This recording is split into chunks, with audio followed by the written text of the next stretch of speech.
Hello guys and welcome back to my channel.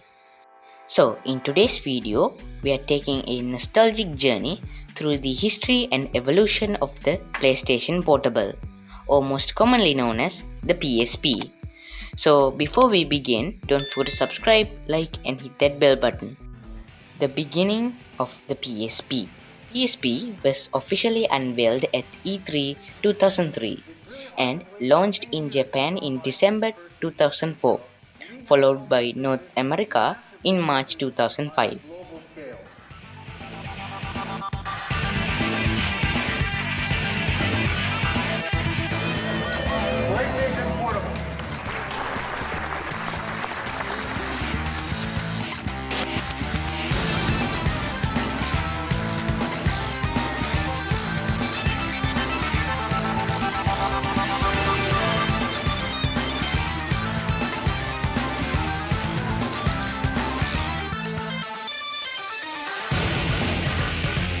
Now let's talk about design and features.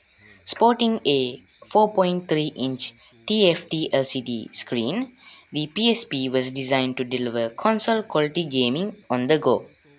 It featured a powerful 333 MHz CPU, a memory stick duo slot for expandable storage, and support for UMD, that means Universal Media Disc, for games and movies. The impact that the PSP had was praised for its high-quality display at the time, robust multimedia capabilities, and impressive lineup of launch titles. Examples are Ridge Racer and Metal Gear Acid. Now let's talk about PSP models and variants. So the original model was the PSP 1000, known as the PSP FAT, set the standard with its impressive hardware and multimedia capabilities. Next up, we have the PSP 2000, dubbed the PSP Slim and Light. This model was lighter, slimmer, featuring a improved battery life and a brighter screen with TV output capabilities. And a year later, we have the PSP 3000, known as the PSP Bright. This model introduced a brighter and more vibrant screen with better colors and added a built-in microphone so you can talk to your friends online while gaming. The next PSP is a bit different from the rest. It is the PSP Go that came a year later.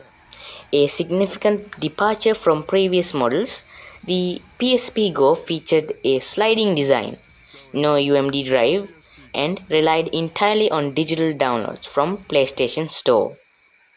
2 years after the PSP Go, there was the PSP E1000, a more budget-friendly variant. The PSP E1000, known as the PSP Street, was designed without Wi-Fi capabilities and had a more affordable price point. And it looked like the normal PSP that we all know and love. Okay, the Sony's latest generation of the PSP is the PS Vita that was also came in the same year. Sony's next generation handheld console. The PS Vita featured a 5-inch OLED touchscreen, dual analog sticks, front and rear touchpad, and powerful processing capabilities. It supported digital downloads and physical media via proprietary Vita cards, offering a robust library of games.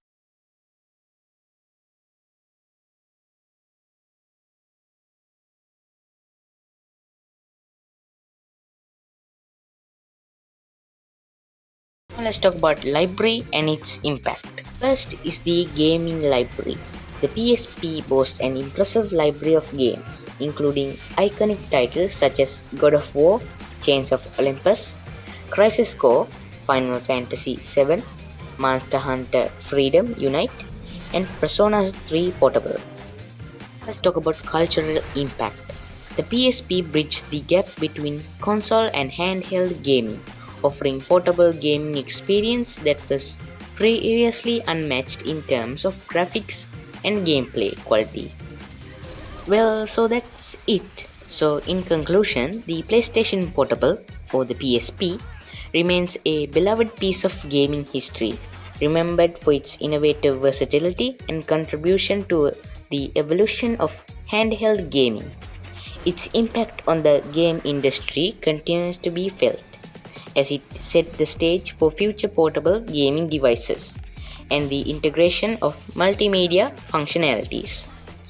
So that's it for this video. So I hope you enjoyed and watched till the end. And as always, don't forget to subscribe, like, and hit that bell button. So see you next time, and bye.